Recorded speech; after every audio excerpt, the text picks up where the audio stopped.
নমস্কার বন্ধুরা, আমি ঋত্বিক আর আমাদের চ্যানেল ভবিষ্যৎ দৃষ্টিতে সকলকে স্বাগত জানাই। বন্ধুরা, 11তম ভাবের অধিপতির বিভিন্ন ভাবে অবস্থান নিয়ে আমরা যে সিরিজটি শুরু করেছিলাম, আজকে তার 9তম পর্ব।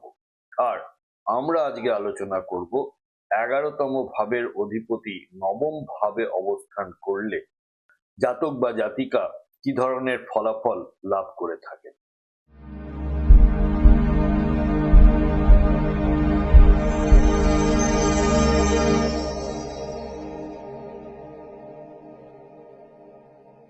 বন্ধুরা, আপনারা যারা যারা আমার চ্যানেলটি অলরেডি সাবস্ক্রাইব করেছেন তাদেরকে জানাই আমার অসংখ্য ধন্যবাদ ও কৃতজ্ঞতা। যারা এখনো সাবস্ক্রাইব করেননি তাদের কাছে আমার বিনীত আবেদন, চ্যানেলটি সাবস্ক্রাইব করুন এবং পাশে থাকুন।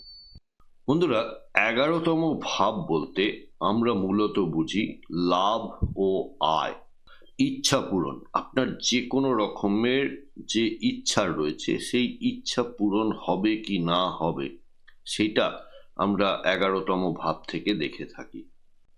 এছাড়া রয়েছে বন্ধু ও নেটওয়ার্ক, অর্থাৎ আপনার কানেকশনস কীরকম রয়েছে, বড় সংগঠন ও সামাজিক গোষ্ঠী, সিনিয়র ও প্রভাবশালী ব্যক্তির সহায়তা। জীবনে চলার পথে অনেক রকমের সাহায্য দরকার হয়, তো সিনিয়র বা প্রভাবশালী ব্যক্তির থেকে আপনারা সহায়তা পাবেন কি পাবেন না সেটাও এই 11তম ঘর থেকেই দেখা হয়ে থাকে। 11তম ভাব থেকে বড় ভাই বোনকেও দেখা হয়ে থাকে, অর্থাৎ তারাও কিন্তু আপনার সিনিয়র। এছাড়া রয়েছে সাইড ইনকাম ও একাধিক উপার্জন, অর্থাৎ মাল্টিপল সোর্স অফ ইনকাম। বন্ধুরা, 9ম ভাব থেকে আমরা পাই ভাগ্য, অর্থাৎ আপনার জীবনে চলার পথে ভাগ্য আপনাকে কতটা সহায়তা করবে। ধর্ম, গুরু ও শিক্ষক, উচ্চ শিক্ষা।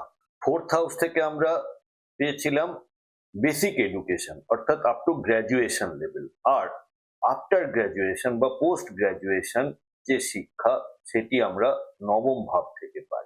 আর রয়েছে লং ডিস্টেন্স ট্রাভেল, দূরের ভ্রমণ, পুণ্য আর নীতি। তাহলে 11th হাউসের লর্ড যখন 9th হাউসে বসে, তখন লাভের ঘরের অধিপতি বসছে ভাগ্যের ঘরে। অনেক সময় চেষ্টা করার আগেই সুযোগ আসে, অর্থাৎ বিনা চেষ্টাতেই অনেক সময় সুযোগ এসে যায়। গুরু, শিক্ষক বা পিতৃতুল্য কারোর মাধ্যমে উন্নতি হয়। এই যে গুরু প্রাপ্তি ব্যাপারটা না, মানুষের জীবনে খুব বড় একটা ব্যাপার। কারণ একজন গুরু বা একজন ভালো শিক্ষক মানুষের জীবনের মোড় ঘুরিয়ে দিতে পারে। ভাগ্য যদি সহায় হয় তাহলে বড় নেটওয়ার্ক থেকেও লাভ হয়।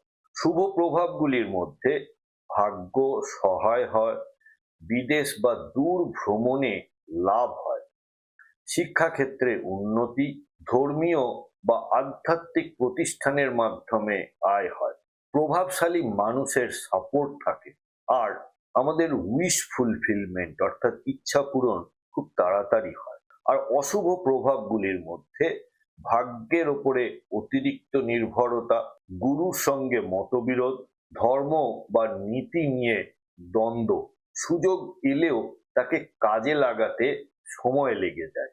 মানসিক ও ব্যক্তিত্বের দিক থেকে এনারা খুব আশাবাদী হয়ে থাকেন, নীতিবান হয়ে থাকেন, গুরুজনদের সম্মান করেন, ভাগ্যে বিশ্বাস করেন এবং এই কম্বিনেশনে যথেষ্ট সামাজিক মর্যাদা পেয়ে থাকে। এই কম্বিনেশনের জন্য বেস্ট সুইটেড যে প্রফেশনগুলি রয়েছে সেগুলি হলো শিক্ষকতা, পরামর্শদাতা, ধর্মীয় বা আধ্যাত্মিক কাজে জড়িত থাকা, বিদেশ সংক্রান্ত ব্যবসা, পাবলিক রিলেশন এবং পাবলিশিং বা ট্রেনিং বিজনেস। এই যোগ যখন শুভ হয় তখন রাজ সম্মান পেয়ে থাকেন জাতক বা জাতিকারা, উচ্চপদস্থ ব্যক্তির সহায়তা লাভ করে থাকে, দ্রুত উন্নতি হয়, ধর্মীয় পুণ্যফল লাভ করে থাকেন। আর অশুভ হলে ভাগ্যের দেরি হতে দেখা যায়, সুযোগ হাতছাড়া হতে দেখা যায়, গুরুর সঙ্গে মতবিরোধ হয়। গুরু এক ধরনের উপদেশ দিচ্ছেন, শিষ্য আরেকভাবে চলছে।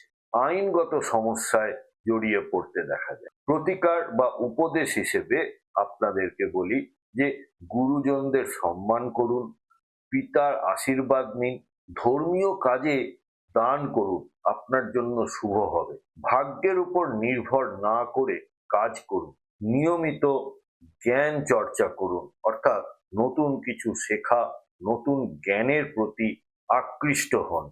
বন্ধুরা, আমাদের এই ডিসকাশনে কোনো পার্টিকুলার চার্ট ধরে বা গ্রহের অবস্থান ধরে কিন্তু কোনো কথা বলা হচ্ছে না। আপনার কোনো হাউসে যদি সমস্যায় থাকে বা জীবনে কোনো ধরনের সমস্যার সম্মুখীন হন, তাহলে আপনারা ভবিষ্যৎ দৃষ্টির সাথে যোগাযোগ করতে পারেন এবং আমাদের কাছ থেকে আপনারা কনসালটেশন নিতে পারেন। আপনাদের ন্যাটাল চার্ট বা গ্রহগত অবস্থান জন্মকালীন, তার সাথে দশা অন্তর্দশা এবং আগামী দিনের যে ট্রানজিট এবং তার প্রভাব, এই সব মিলিয়ে আপনারা একটি রেজাল্ট বা সলিউশন আমাদের থেকে পেতে পারেন। কন্ট্যাক্ট নাম্বার এবং ওয়েবসাইট এবং চেম্বারের অ্যাড্রেস সবই দেওয়া হলো, আপনারা সময় মতো যোগাযোগ করতে পারেন।